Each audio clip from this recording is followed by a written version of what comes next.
Alright guys, magandang umaga. Ipapakita ko sa inyo kung paano ko ginawa itong ating sound system dito sa ating top box. So gumamit tayo ng hole saw na 4 inches guys. Yan. So ito yung gagamitin natin pambutas. So matagal na tayong walang upload sa YouTube. So try natin i-upload to kung sakaling mag-click. Yan. So gumamit din tayo ng speaker na Pioneer. So ma-order mo yan sa Shopee. So pair na yan guys, halagang 1,000 plus. Yan, 4 inches lang yan guys. So ito yung ginamit kong pambutas. Saktong sakto sa ating speaker na 4 inches.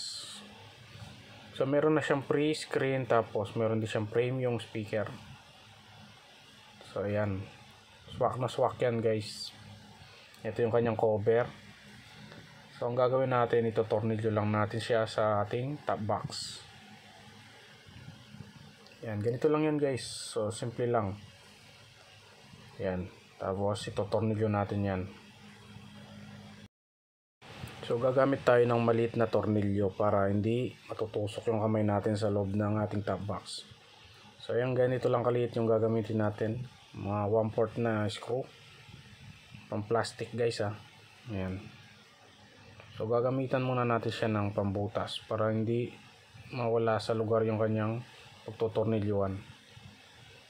Yan, bibigay lang natin ng daan yung ating screw. So then gagamit tayo ng screw bit para may tornilyo natin yung mga screw na maliliit. Yan guys.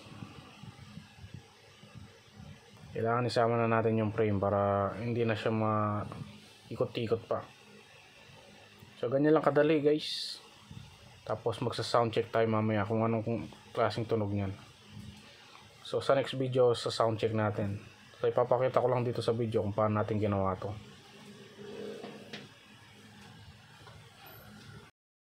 Alright guys, ganyan lang kadaling gumawa ng speaker box gamit ang top box natin guys. Mga nice gumawa, gayahin nyo na lang yan guys. Kayo nang bahala kung anong gagamitin yung speaker at power amplifier. Ang ginamit na dyan, 12 volts na module. So sa next video ipapakita natin yung itsura na guys. Maraming salamat.